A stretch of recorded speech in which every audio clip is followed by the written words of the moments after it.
¿Qué tal? Buenas noches. Bienvenidos a Espiral. El gobierno federal hizo pública recientemente la Estrategia de Cambio Climático, un instrumento rector para enfrentar justamente los efectos de este fenómeno en el corto, en el mediano y en el largo plazo, y sobre todo para resolver una contradicción que tienen hoy las economías de todo el mundo. Por un lado, garantizar el desarrollo y del otro lado, hacerlo con una baja emisión de gases de efecto invernadero. Esto tiene que ver sobre todo con reducción de la dependencia del carbono, de los hidrocarburos, del petróleo, gasolina, gas. No es una tarea sencilla y justamente eso es lo que ahora esta estrategia de cambio climático está intentando resolver y sobre todo poner una brújula para que no solo el gobierno federal, sino también los gobiernos estatales y municipales, la sociedad, las empresas puedan concurrir para enfrentar, adaptar y del otro lado resolver esos efectos que el cambio climático trae a la sociedad mexicana. En un país que, por cierto, es altamente vulnerable al cambio climático. De esto hablaremos esta noche en Espiral. Comenzamos.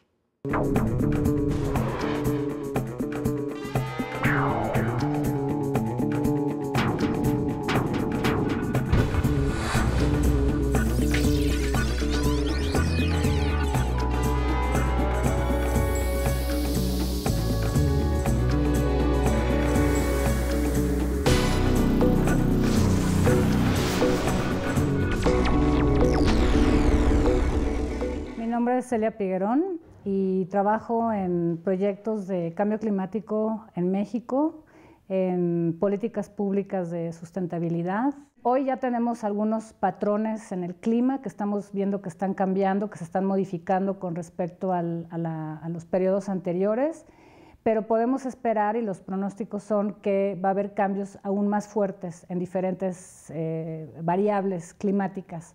En algunos sitios del país, donde está lloviendo hoy mucho, es probable que sea aún más la precipitación.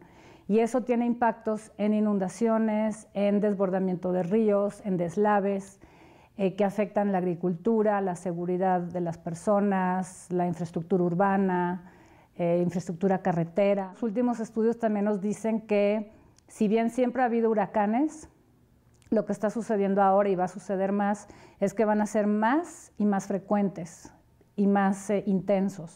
También está el fenómeno de la sequía, ¿no? En el norte del país, en un sitio donde ya había un fenómeno de sequía, pues estas parece ser que se pueden alargar aún más y ser más intensas.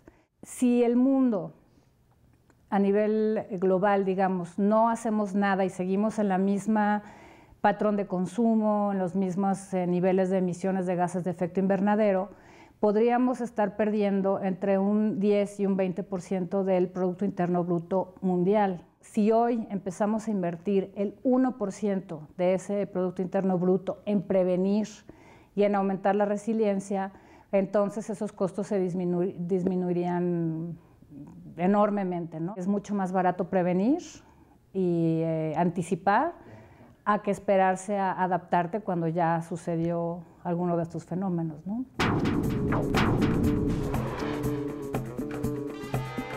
Para abrir la conversación sobre la estrategia de cambio climático, tenemos un panel de lujo, no saben cómo les agradezco que estén aquí, quienes desde el gobierno mexicano, desde las organizaciones han venido discutiendo este documento. Les doy la bienvenida. Y bueno, como esta edición Espiral, les pido que sean ustedes mismos quienes se presenten. Beatriz Bujeda, comenzamos con usted. Pues muy buenas noches, muchas gracias por la invitación. Mi nombre es Beatriz Bujeda, soy directora general de Políticas de Cambio Climático de la Semarnat. Soy abogada ambiental, llevo más de 20 años trabajando en temas relacionados con la protección del medio ambiente y en el tema de cambio climático, pues ya de manera muy concreta en los últimos 5 años. Estuve muy involucrada en la redacción de la Ley General de Cambio Climático y ahora, bueno, pues me han invitado, el subsecretario Lasse me invitó a colaborar en el gobierno para la instrumentación, la implementación de la Ley General de Cambio Climático. Muchas gracias por estar aquí. Ahorita le vamos a sacar jugo. En efecto, este no es un tema de ayer y la experiencia ayuda mucho para comprenderla y explicarla a quienes no la entendemos todavía por completo. No tanto el tema del cambio climático, sino las soluciones que tendrían que emprenderse para resolver algunos de sus lastres. Subsecretario, muchas gracias, subsecretario Lassi, bienvenido. No, al contrario, gracias por la invitación. Pues yo soy Rodolfo Lassi, soy ingeniero ambiental, tengo una especialidad en contaminación ambiental, particularmente contaminación atmosférica, y me he dedicado al tema de cambio climático porque pues es un escalón asociado a la química atmosférica, y ahora pues estoy a cargo de elaborar la Estrategia Nacional de Cambio Climático y el Programa Especial de Cambio Climático desde el Gobierno Federal. Para entender, ¿es más o menos la misma especialidad de Mario Molina? El doctor Mario Molina, él es ingeniero químico y yo soy ingeniero ambiental, y es una especialidad de la ingeniería química, por decir. Primero yo quise ser ingeniero químico, pero me gustó más la protección del medio ambiente, entonces me dediqué a ingeniería ambiental. Vamos a ver cómo los distintos expertos fueron aportando a esta estrategia. Y ahora nos habla un poco del doctor Mario Molina, que entiendo que estuvo detrás, en muchos sentidos, de lo que aquí se aportó una muy buena parte de los conceptos innovadores de esta Estrategia Nacional de Cambio Climático. Muchas gracias, subsecretario. Gabriela, bienvenida. Me da mucho gusto tenerla aquí en Espiral. Gracias por la invitación. Mi nombre es Gabriela Niño, soy coordinadora de políticas públicas en el Centro Mexicano de Derecho Ambiental. Soy licenciada en Relaciones Internacionales con una maestría igual en RI, y pues siempre me enfoqué en temas de comercio de emisiones y régimen internacional de cambio climático.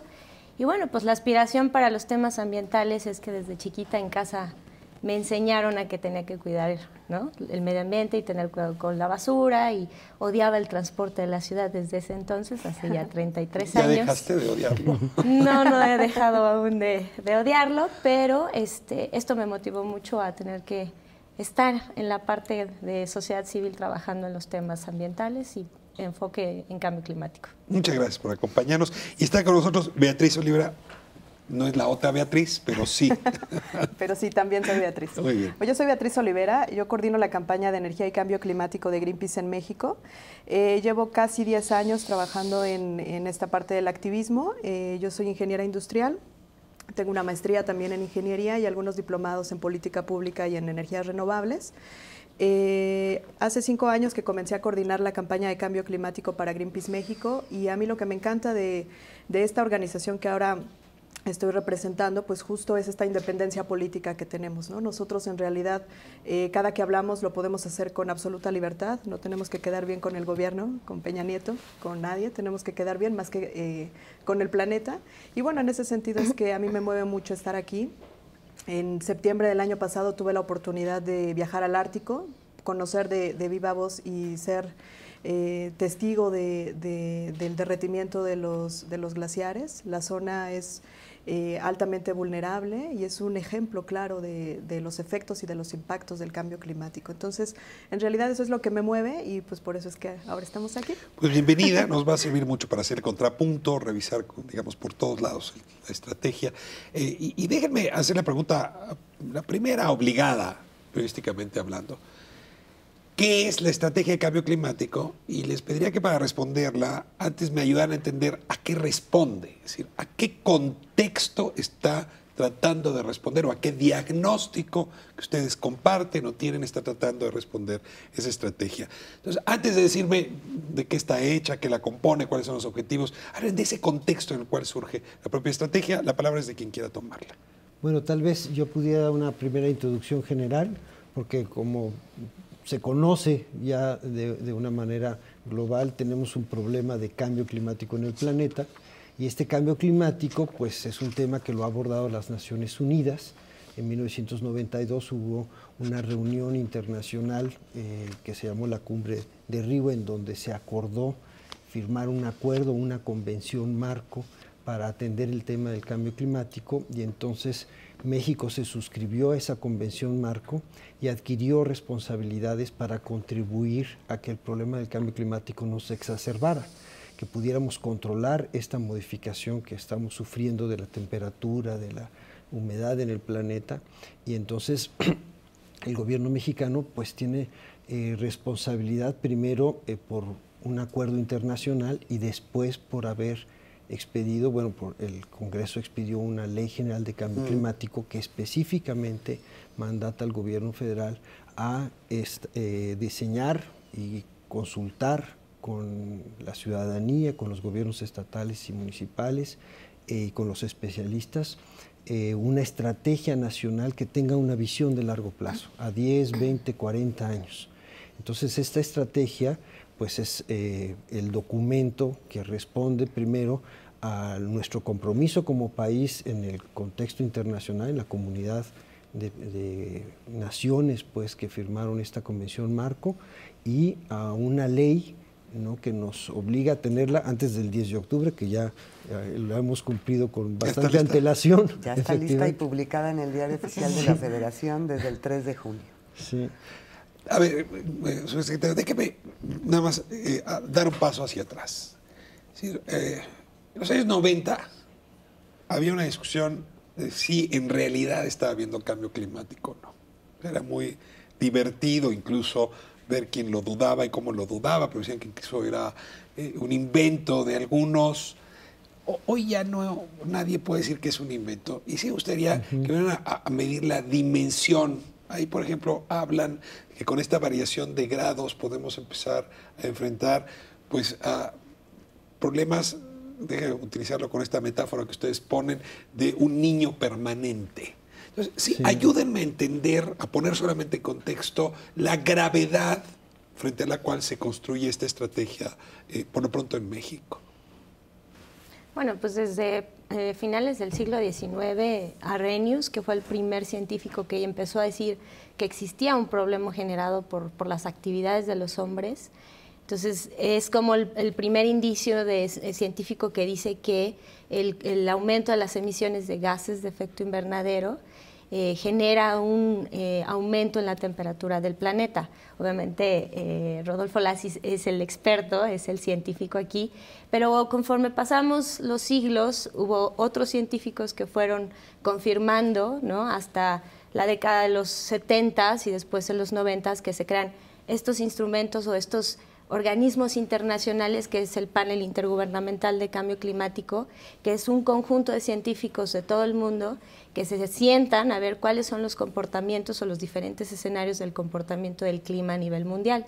Entonces, con base en la información que recaban desde del Ártico, empiezan a hacer escenarios del comportamiento, y entonces es cuando el IPCC es cuando confirma el Panel Intergubernamental de Cambio Climático confirma en su último informe, que apenas lo presentó hace 2 años, en donde dice que sí, que efectivamente, bueno, iba cambiando el tema de decir, hay evidencia, es normalmente, o se puede comprobar que es vinculado a las actividades antropogénicas, pero ya en el último... A las actividades del ser humano.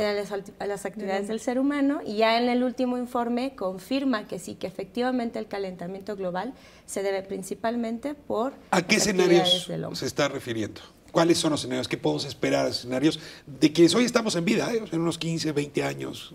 Yo creo que igual, para que un poco el auditorio entienda un poquito más qué es el cambio climático, cómo es que podemos aterrizar toda esta teoría. Yo recuerdo que en el 2007, bueno, seguramente todos ustedes también lo recuerdan, las inundaciones de Tabasco, y que fue ahí que en el país empezó a hablar un poquito más de esta relación de los fenómenos de origen hidrometeorológico, como las inundaciones, con el calentamiento global del planeta. Entonces, de manera general, nosotros como ciudadanos, o lo que nosotros podemos platicar con la gente, a lo mejor para explicarles este tema, es precisamente que cada año, por ejemplo, estamos viendo que las temperaturas se agudizan mucho más, o sea, cada año es más caluroso que el anterior y cada año se van rompiendo los récords de temperatura. Algo también importante, por ejemplo, son todos estos fenómenos como las sequías que se agudizan, las granizadas inusuales, atípicas que hay en algunos estados, por ejemplo, también todas las afectaciones a las cosechas que hay, por ejemplo, en Veracruz, algunas que también están relacionadas, algunas enfermedades relacionadas con el cambio climático, sobre todo las transmitidas por vectores. O sea, como que el cambio climático tiene muchísimas componentes. Vamos a tener que aprender a vivir con el cambio climático. ya estamos aprendiendo a vivir con el cambio climático. Sí, vamos a tener que adaptarnos al cambio climático. Es una realidad frente a la cual... Ahora, esa adaptación, tienes que planteárselo así, ha tenido, por lo menos en la discusión, dos grandes medidas. Uno es cómo reducimos las emisiones de efecto invernadero. Y por el otro lado, cómo adaptamos a las zonas que se van a ver afectadas, o como Sonora, Coahuila, Sinaloa, Tabasco, Chiapas van a tener que... Le pregunto, ¿cuál de los dos vectores tomó esta estrategia o ambos? Yo creo que esos y más que esos, ¿no? En efecto, perdón porque traigo un catarro.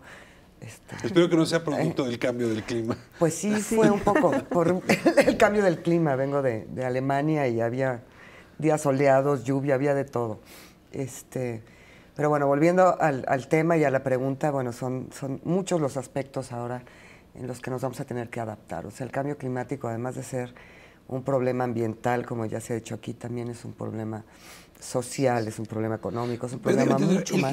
¿La estrategia hace énfasis en la reducción de gases o en la adaptación? En las dos cosas. Y yo creo que una de las cosas que creo que tenemos que resaltar de esta estrategia es que para nuestro país, uno de los más vulnerables al cambio climático, hay que decirlo. Sí. ¿No? ¿Por qué? ¿Por qué? Por nuestra situación geográfica, por nuestra situación social, de marginación social, por una serie de factores que nos hacen muy vulnerables a los cambios del clima, ¿no? México es uno de los países más vulnerables. Perdón, ahí y yo solo la quisiera estrategia, acotar, perdón. Solo quisiera acotar, es el 68% de la población en México, según un estudio del Banco Mundial, que creo que también citan en la estrategia, la que está en condiciones de vulnerabilidad. Por el cambio climático. Pero hay países donde la población es menor a 60 y tantos Cada %. país tiene una situación distinta, ¿no? Por su ubicación Creo que es porque geográfica. tenemos un clima de transición, porque geográficamente estamos ubicados. Primero estamos en el hemisferio norte.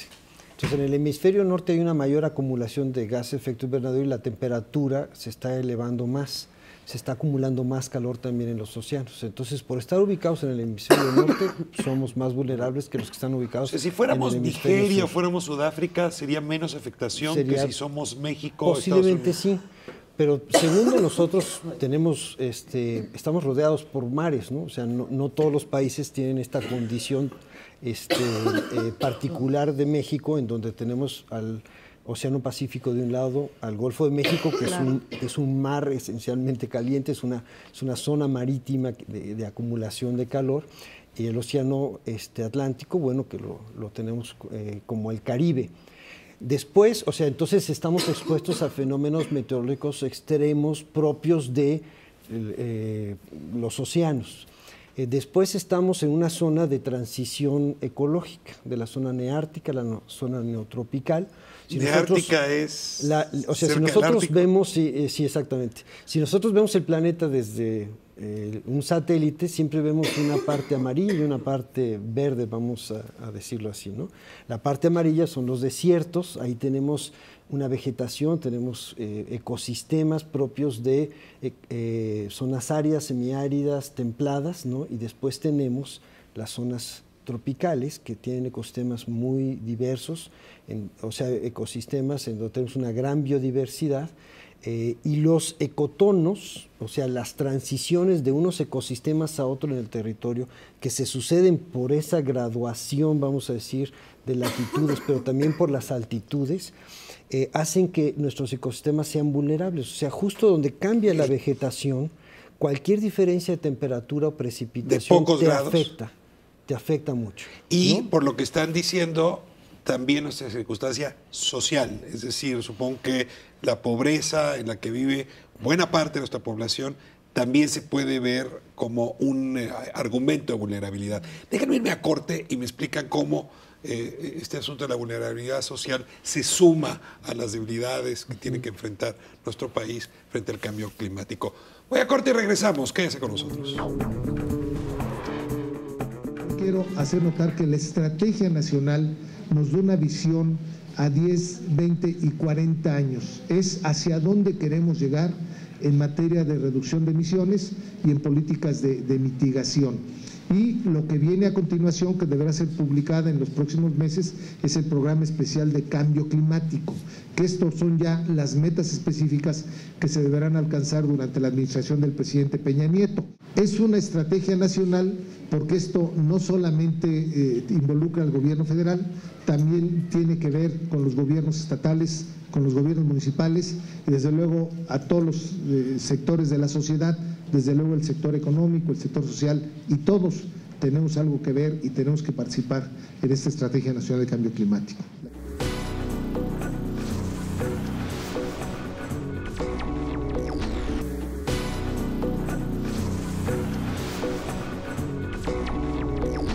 Bueno, yo soy Isabel Studer, soy directora fundadora del Instituto Global para la Sostenibilidad. Soy miembro del Consejo de Cambio Climático, que es otra de las instituciones que se crearon con la Ley de Cambio Climático que fue aprobada el año pasado.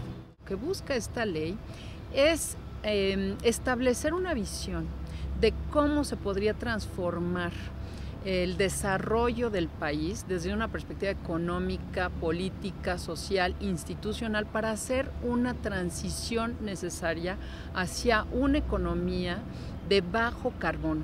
Hoy por hoy las grandes empresas se dan cuenta que no nada más existe una responsabilidad social, corporativa, para hacer un uso más eficiente de los recursos, sino que esto se traduce en una reducción de costos reales para su empresa y por tanto en la competitividad. Si una empresa invierte en la eficiencia energética, esa empresa en automático va a reducir sus costos energéticos y en automático va a mejorar su competitividad frente a otras empresas. Todos sabemos que tenemos que caminar hacia la reducción de emisiones de gas de efecto invernadero, pero si lo hacemos con ventajas competitivas como ser líderes en la promoción de energías renovables, pues creo que le beneficia no solo al país en términos generales, sino al sector privado en términos de su competitividad, y esto puede traducirse en nuevas inversiones. Estamos de vuelta en Espiral hablando de la estrategia de cambio climático. El primer segmento nos ayudó a poner en contexto, pero se quedó algún elemento pendiente. Nos decían, México es un país particularmente vulnerable al cambio climático. Lo es por su circunstancia geográfica, porque está en una zona de transición justamente climática, por lo tanto de sus ecosistemas, porque está los mares los tiene muy cerca, digamos, de ambos lados. No es lo mismo Estados Unidos, que tiene el mar en Portland y del otro lado en Nueva York, cuando lo tiene uno entre Veracruz y Manzanillo, no hay tanta distancia. Pero decían ustedes, y me dejó la inquietud, que también es vulnerable por la circunstancia social, es decir, las asimetrías, pobreza, riqueza en el país, pueden ser también un problema serio a la luz de este análisis del cambio climático. Lo apuntaron, les pediría que desarrollaran ese argumento. A ver, ¿por qué la circunstancia social puede añadirse como vulnerabilidad a esta discusión? Bueno, porque las capacidades que tiene la población, que digamos que está en situación vulnerable por cambio climático, para adaptarse o para reaccionar frente a un desastre provocado por el cambio climático, son mucho menores que las que podría tener esa misma persona en un país desarrollado, sin esos problemas de marginación, ¿no? Entonces, bueno, pues también pero yo entiendo, es más fácil con una población que puede comprar rápido un calefactor, o rápido un sistema de aire acondicionado, o cambiar de casa, o cambiar de materiales de construcción, o en el campo. ¿A qué se refiere? Por ejemplo, cuando fue el huracán Katrina en Nueva Orleans, dieron una voz de alerta. Lo que hizo la gente fue, pues, como dicen, agarrar sus cheles, ¿no? Subirse un carro y salir por la carretera, ¿sí? En México, el 80% de la población no tiene auto. Entonces, para salir de una zona que va a ser impactada por un huracán o que va a ser inundada por ejemplo, el desborde de un río. Pues, el Grijalba en Villahermosa, necesitas caminar y muchas veces no te da tiempo de salir de esa área altamente vulnerable a este fenómeno meteorológico extremo. No te da tiempo de salir, ¿no? Te agarra de sorpresa, no puedes protegerte porque tu casa pues no tiene los materiales resistentes que debería de tener. Ahora, en el ámbito, digamos, productivo rural, supongo que también ahí va a haber un efecto importante. ¿Qué podemos esperar del campo mexicano frente al cambio climático? Pues bueno, en realidad también, por ejemplo, ahora de lo que más se ha hablado últimamente es de la sequía, ¿no? Entonces también podemos ver que hay una importante componente en cuanto a todas las afectaciones que pueden haber a cosechas, todo lo que tiene que ver con agudización del estrés hídrico, y que por supuesto todas estas familias que no están o que no tienen todos los recursos económicos para hacer frente a uno de estos eventos, pues se van a ver también afectadas. Pero a mí me gustaría también tocar el tema del género, ¿no? Y creo que de esto no se ha hablado tanto. Yo no soy experta en el tema, pero en realidad sí hay una asociación entre la vulnerabilidad de género de las mujeres ante el cambio climático, por todo esto que mencionaban los expertos, ¿no? Que efectivamente las condiciones de pobreza, de marginación, pero aunado a esto son todavía las condiciones de pobreza y marginación que hay en las mujeres, sobre todo del sector rural. O sea, dado que las mujeres están en una situación todavía más asimétrica, esto golpea más. Todavía. ¿Algo más que quieras añadir? Sí, a mí me gustaría añadir que en la parte urbana, en la parte de los asentamientos irregulares, la gente es vulnerable por eso, porque no existen políticas que miren hacia un futuro lo que va a suceder a través de estos fenómenos climatológicos, y que obviamente van a tener pérdidas no solamente en la vivienda que está en una situación irregular, sino en infraestructura. O sea, la pérdida económica a raíz de estos fenómenos y la forma en cómo nos adaptamos a ellos también tiene impactos económicos que son origen de políticas que a lo mejor en estos momentos estamos tratando que se transversalicen o que se vinculen unas con otras para evitar el crecimiento o la vulnerabilidad que tenemos ante los efectos del cambio climático. En México tenemos una dinámica que puede inhibirnos frente a la solución de este problema. Y es que México arroja contaminantes, pero si uno ve en comparación con el resto del mundo, pues no es tanto lo que arrojamos. Entonces podríamos decir, pues hasta que China y Estados Unidos no resuelvan su problema, nuestro asunto no es grave. Entonces solamente dediquémonos a adaptarnos, a enfrentar pues esta catástrofe que le está ocurriendo al planeta. Antes de hablar de la adaptación, déjenme nada más cerrar la primera parte.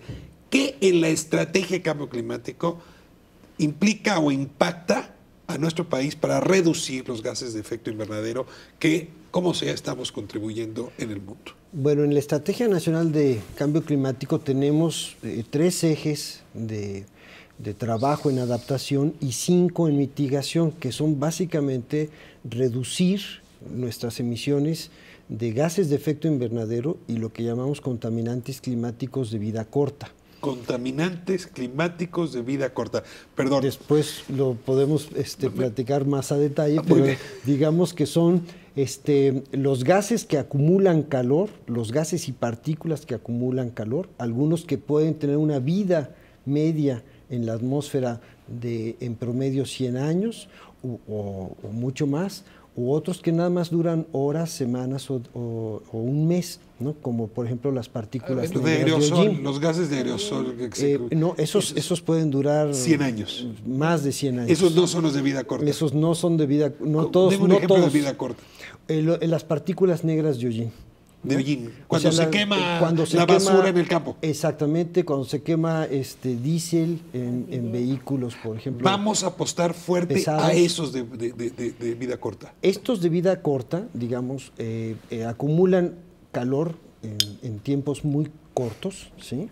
No en periodos largos de 100 años, pero son fáciles de controlar y tienen efectos en salud pública muy superiores, por ejemplo, al metano o al dióxido de carbono. ¿Va a haber una apuesta fuerte en México para reducir esos contaminantes? Sí, primero porque la ley así nos lo mandata. La ley, y digamos los congresistas fueron, a mi juicio, muy sabios al respecto, dijeron, oigan, tenemos que controlar aquellos contaminantes que más nos dañan a la salud, que más dañan a los ecosistemas y que contribuyen más al cambio climático. A ver, pregunto nada más cómo, porque este es un país donde la basura se quema mucho.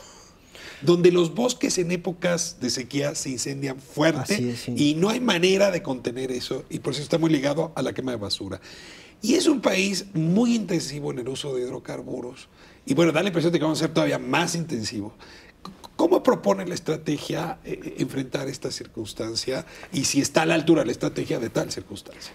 Mira, la estrategia contiene, como ya lo decía Rodolfo, una serie de ejes estratégicos y muchas líneas de acción.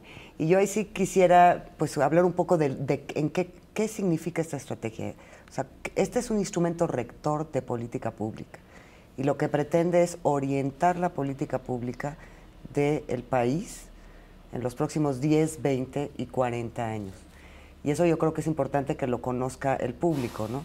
Es un instrumento que el público puede utilizar y que la idea es que tanto la Federación, pero sobre todo los estados y los municipios recurran a esta estrategia para desarrollar su política pública de cambio climático. Es una estrategia marco. Es una estrategia marco, es una estrategia nacional, no federal, que es lo que se había hecho hasta ahora en el país, ¿no? Ahora sí estamos tratando de construir una verdadera política de Estado, ¿no?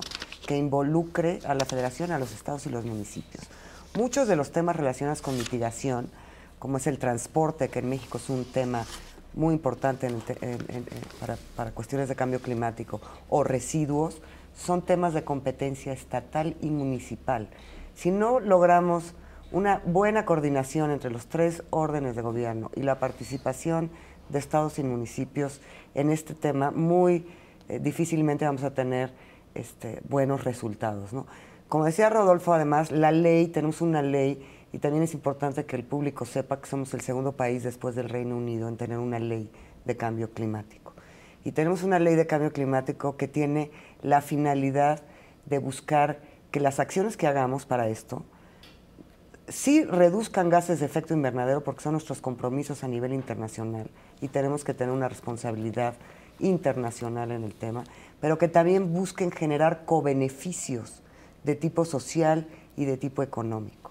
La estrategia está basada en eso. Está incentivos concebida, positivos, no nada más castigos. O sea, ver al cambio climático como una oportunidad también, no nada más como una respuesta a un fenómeno y vamos a adaptarnos y vamos a meternos en la casa y vamos a tratar de que el huracán nos dañe lo menos posible, sino vamos a tratar de ver qué medidas podemos hacer nosotros en México con nuestra realidad, en base a nuestro diagnóstico nacional, que nos permitan además mejorar la salud de la población. Si nosotros tenemos buenas políticas de transporte, vamos a mejorar la salud de la población, vamos a reducir los tiempos de traslado de la gente, vamos a mejorar su calidad de vida.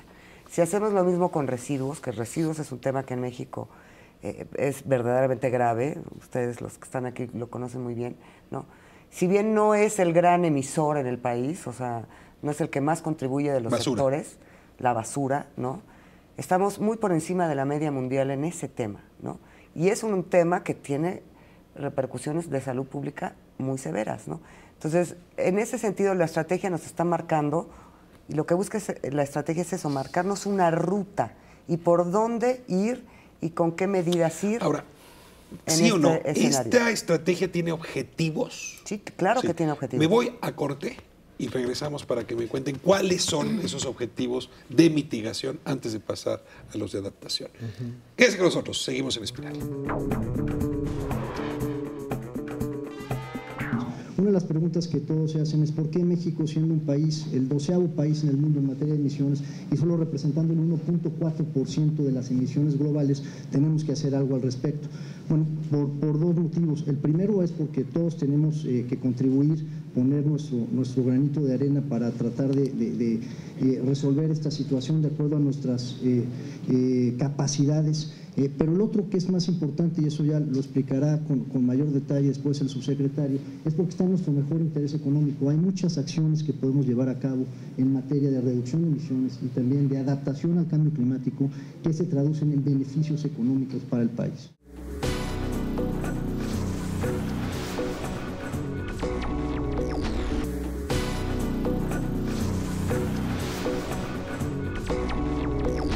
Con respecto a cuándo se prevé, si hay alguna fecha para el establecimiento y la operación del fondo, con respecto al establecimiento, este se estableció a finales del año pasado.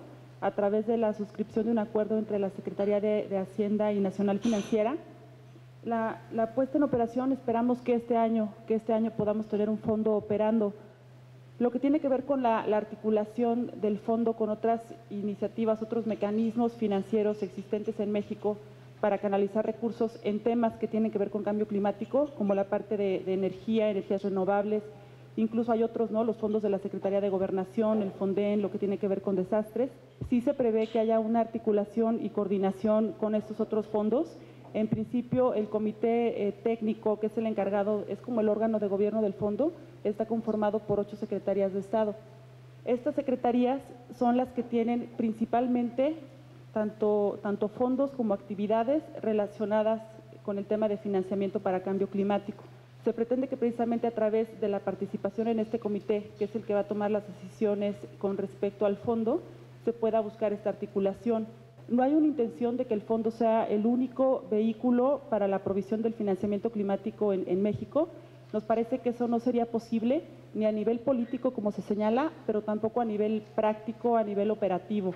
No se tiene la intención de coartar las otras iniciativas existentes en la materia, que además ya están funcionando, sino por el contrario, que este sea un actor más que se articule con los ya existentes, pero que nos ayude a fortalecer la arquitectura financiera climática, que de manera ideal esta arquitectura pues se compone de diferentes mecanismos en materia de financiamiento, y lo que sí prevé el fondo es proveer una orientación estratégica en lo que se refiere a financiamiento climático. Estamos de vuelta en Espiral hablando de la estrategia de cambio climático y ahora es un momento de los objetivos de esta estrategia que se dividen, digamos, en dos campos, pero uno de ellos es el de mitigación. Quisiera cerrar ese punto. ¿Qué objetivos puntuales de reducción de nuestro aporte en materia de gases de efecto invernadero están colocados en discusión? ¿Qué objetivos de mitigación podemos subrayar de la estrategia? Bueno, el objetivo general es que la economía de México sea competitiva, sea sustentable, sea de baja emisión de carbono. Y tenemos una meta, que es una meta que se marcó como aspiracional, de reducir el 30% de nuestras emisiones al 2020 y 30%. Y el 50% de nuestras emisiones al 2050. Entonces, esas son las metas que persigue esta Estrategia Nacional de Cambio Climático.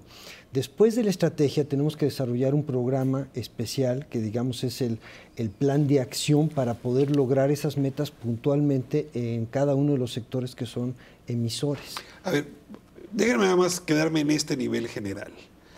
Tenemos de un lado la intención de mitigar esas emisiones y del otro lado de desarrollarnos. Usted lo decía muy bien, pero cuando uno pone las dos palabras es probable que haya una cierta contradicción en bajar las emisiones, pero tener una estrategia de reforma energética que va a apostar a la extracción de hidrocarburos, al uso de gasolinas, al uso de gas. En fin, ¿puede ser posible eso? ¿Se hace compatible ambos objetivos? De ninguna manera. Justo es algo Justo es algo que Bueno, Greenpeace México ha señalado. Ahí sí yo quisiera diferir un poco. Bueno, si quieres lo digo y ya ahorita, sí, exactamente, sí. Y ahorita me dices por qué no. Nosotros justo cuando salió publicada la estrategia de cambio climático reaccionamos con algunos boletines de prensa, reaccionamos en términos mediáticos justo porque a nosotros nos preocupa bastante que la Estrategia Nacional de Cambio Climático tenga unos objetivos y metas de reducción de emisiones aspiracionales, como se señala, hasta cierto punto ambiciosos, y que por otro lado la Estrategia Nacional de Energía esté apuntando totalmente hacia proyectos altamente peligrosos que van a contribuir con mayores emisiones de gases de efecto invernadero y que por supuesto se esté focalizando sobre todo en gas shale, que es ahora la panacea, lo que se está vendiendo como el futuro energético para México para garantizar la transición energética, y los proyectos en aguas profundas. Entonces realmente nosotros ahí lo que vemos es una franca contradicción en cuanto a estas dos estrategias. También vemos que un poquito lo que decía Beatriz en el segmento pasado era que se trataba de una política de Estado, ¿no? Que ahora se estaba abriendo toda esta estrategia y tejiéndose como una política de Estado. En realidad, nosotros tampoco lo vemos así, porque de tratarse de una política de Estado, sí estarían mucho más considerados todos estos términos en materia energética, todo lo que va a pasar con Pemex, lo que va a pasar pasar con la Comisión Federal de Electricidad, obligarlos de alguna manera a que ellos también reduzcan sus emisiones de gases de efecto invernadero. Y por supuesto que toda la política energética pueda estar anclada y virar hacia este objetivo. Algo que se señala en el Pacto por México es también, ahí justo se dice que Pemex debe ser palanca del cambio climático y para promover la mitigación. Y eso en realidad está contradiciendo un poco lo que decía Beatriz, que no se trata de una política de Estado. O sea, si la visión del Pacto por México fuera específicamente promover una política de Estado, el tema del cambio climático no estaría focalizado en una paraestatal. No es Pemex quien tiene que obligarse solamente a la reducción de esto, es todo un ejercicio de todas las secretarías de Estado, de todos los sectores y sobre todo el energético, porque es el sector energético el que está contribuyendo con más gases de efecto invernadero, son más del 60%. Antes de devolver la palabra a su secretario, déjeme aquí citar a Guillermo Velasco, coordinador de proyectos del Centro María Molina, que justamente dice, el debate no solo debe concentrar o centrarse en destacar la explotación del petróleo y sus consecuencias, hay que pensar en el crecimiento de la demanda energética que tiene este país y la tendrá por los próximos años. Es decir, sí se subraya una contradicción. ¿Cómo enfrentarla, subsecretario? Bueno, la verdad es que la Estrategia Nacional de Energía y la Estrategia Nacional de Cambio Climático sí son compatibles, o sea, sí se complementan unas a las otras. Las dos tienen un objetivo o una meta particular de lograr el 35% de energías renovables al año 2024. No son renovables, son limpias. No, ahí en el caso de la Ley de Cambio Climático son limpias, o sea, en la Estrategia Nacional de Cambio Climático sí hablamos de energías limpias. ¿Me ayudan a entender los dos temas? Es que hay una ambigüedad entre limpia y renovable. Es que no hay ninguna ambigüedad. O sea, Greenpeace sí hemos leído con mucho detenimiento sus comentarios acerca de esto, ¿no? Y yo pues le recuerdo a Beatriz que en la Ley General de Cambio Climático habla específicamente de energías limpias.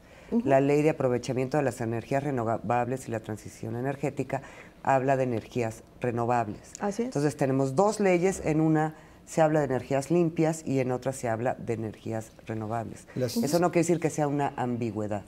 Lo que pasa es que una de esas leyes es precisamente para regular las renovables, ¿no? Sí. Es un disfraz para, o sea, la meta que se establece en la estrategia de cambio climático y en la de energía, del 35% de participación de energías limpias, en realidad es un disfraz para la energía nuclear. Limpia y renovable, nada más, por favor, dame las definiciones, Gaby, porque, a ver, ¿nuclear es limpia? No. ¿Es renovable? Es limpia. Nuclear es limpia. Sí. Molinos de viento. Renovable.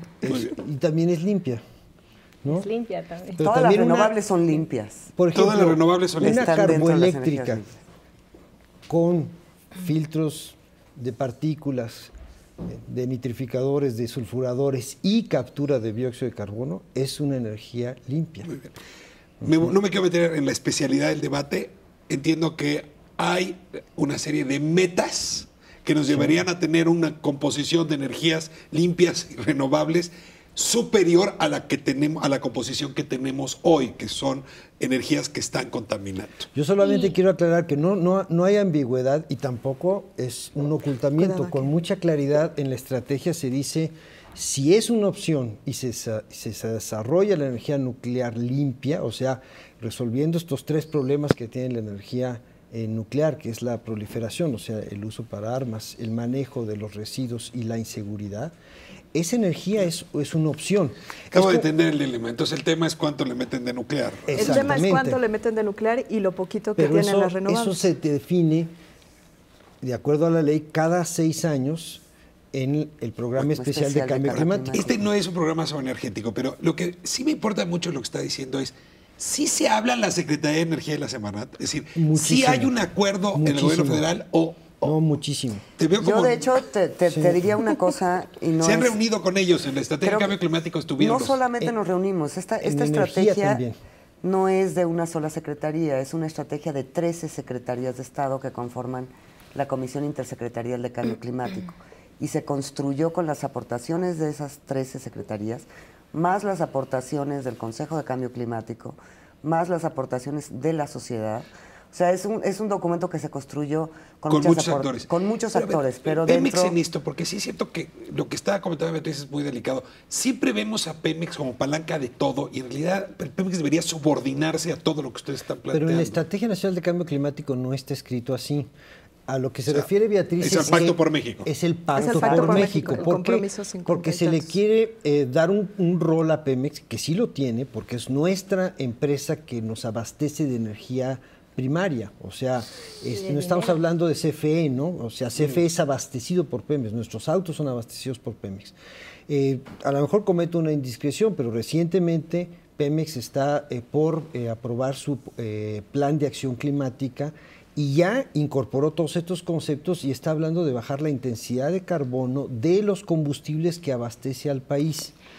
Y lo que decía el subsecretario, no nada más nos abastece de energía, abastece el mayor porcentaje de nuestro presupuesto de egresos de la Federación, ¿no? Entonces, de ahí surge el problema y yo más bien lo llevaría a cómo vamos a desacoplar nuestro crecimiento económico de la intensidad de carbono.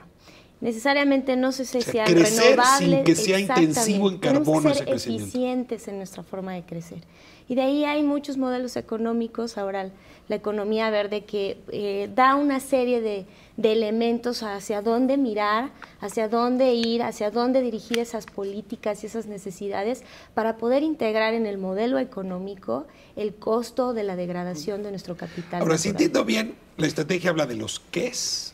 Los cómo vendrán en el plan. No, también habla de los cómo. Habla de los cómo también. Lo que vendrá en el Programa Especial de Cambio Climático ya son metas específicas de reducción a tal sector o una meta de mitigación en lo forestal, ya cosas muy concretas. Pero por supuesto que habla de los cómo y en cada uno de estos ejes estratégicos que tenemos muchas líneas de acción que son los cómo. Cómo queremos llegar hacia esa eficiencia energética, cómo queremos llegar hacia esa adaptación o reducción de la vulnerabilidad de la sociedad o de los ecosistemas. Aquí vienen todos los cómo, porque también se ha dicho que no están los cómo. Yo creo que es un ejercicio donde no solamente estamos planteando pilares, ejes, sino también cómo queremos llegar. Y yo insisto, es un documento rector y orientador de largo plazo. Que obliga a todas las partes. Quererlo enmarcar o meter en el Pacto por México o en otros esquemas que no son de largo plazo, entendido a largo plazo, te estoy hablando de 40 años. La coyuntura política, digamos, no es más importante que esta estrategia a largo plazo. A ver, aquí dejo mitigación y paso a adaptación. Déjenme devolverle la palabra a Beatriz y empezamos con la observación que tienen ustedes desde la sociedad de la estrategia de adaptación y entonces recuperamos el ejercicio hace un momento en la réplica. Claro. ¿Cómo ven ustedes la adaptación? Pues mira, en general nosotros hemos visto que se han estado haciendo bastantes planes. Desde el sexenio pasado se elaboró ya un plan especial de cambio climático, se elaboraron 5 comunicaciones de cambio climático, la Ley General de Cambio Climático, algunas leyes estatales. Y no pasa, bueno, pero eso te lleva a la incredulidad frente al pasado. Así, y también un poco a esta, porque en realidad yo veo que la estrategia de cambio climático está muy bien documentada. Yo creo que tiene un fuerte respaldo académico, por supuesto. ¿Tiene un buen contexto? Sí, por supuesto. O sea, creo que en términos en el papel se lee muy bien. ¿Dudas que en esta ocasión vamos a ser lo suficientemente rigurosos para seguir la estrategia? Sí. Más que, sí. Una observación a la parte de adaptación, ¿cómo la ves? Yo lo veo bien porque tiene atlas de riesgo, ¿no? Tiene ya escenarios de vulnerabilidad bastante adecuados. Creo que desde la ley mandata que en temas de financiamiento y en temas de la construcción de la política pública, la prioridad para México tiene que ser adaptación. Como ya lo decía Beatriz, somos muy vulnerables, entonces creo que estamos en el proceso. Beatriz decía, hay información. El objetivo básico es que nuestras comunidades, nuestras ciudades, nuestra infraestructura estratégica sea resiliente. Y este es un concepto resiliente, que le oigo mucho en este programa, pero por favor explíquenle al auditorio qué quiere decir. La resiliencia es la capacidad de recuperarte después de un desastre natural, más o menos en las condiciones en que económica o funcionalmente estabas operando antes del desastre, ¿no? ¿Qué implica desde el punto de vista, por ejemplo, de infraestructura urbana ser resiliente? Pues tener redundancia de abasto. ¿Redundancia es suficiente abasto? No. Que por ejemplo, si nosotros pensemos en energía eléctrica, ¿no? Si tenemos una sola fuente de energía eléctrica para una ciudad, viene un desastre y perdemos esa fuente, no hay posibilidades de reactivar la economía rápidamente. Entonces tenemos que tener redundancia de líneas de abasto de energía eléctrica. Carreteras, para salir o para entrar. Ustedes saben que, por ejemplo, para salir de la planicie costera de Veracruz o de Tabasco, nada más hay una carretera.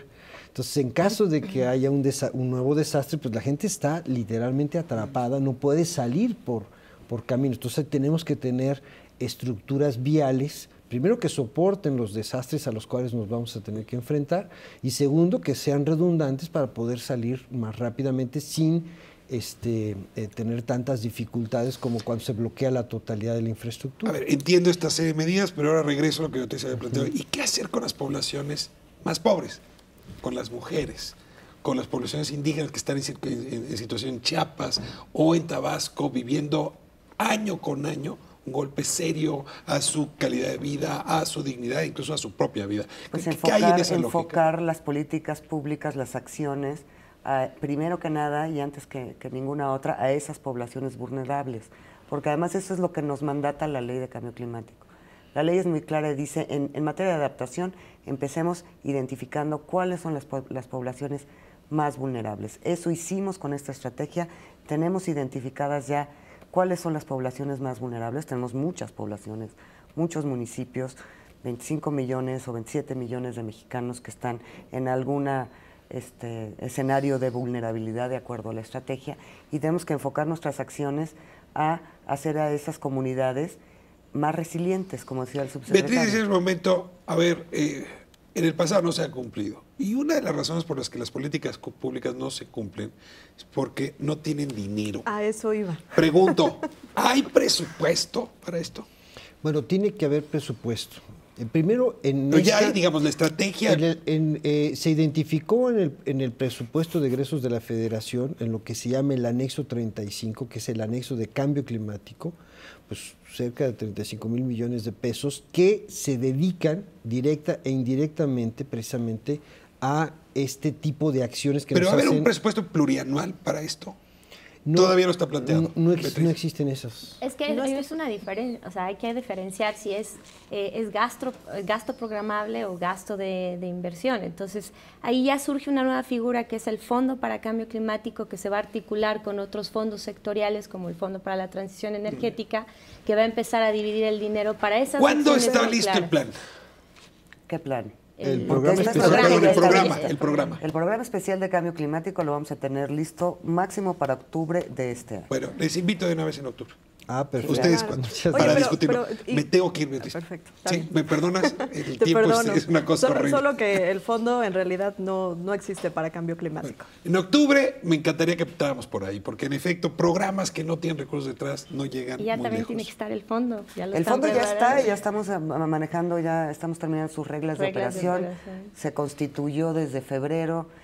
Y la idea del Fondo de Cambio Climático es captar recursos de todos. Les agradezco muchísimo a ustedes tres, subsecretario, por habernos acompañado. Espiral, es un tema importantísimo, tenemos que darle buena parte de nuestra atención y de nuestro interés, porque si no, las consecuencias van a ser grandes, y esta no es una solución que solamente el gobierno puede emprender, es una solución que requiere, que involucra la responsabilidad de toda la sociedad. Nos vemos próximo miércoles, 10 de la noche, 11 TV México. Muchas gracias por habernos permitido entrar a sus hogares.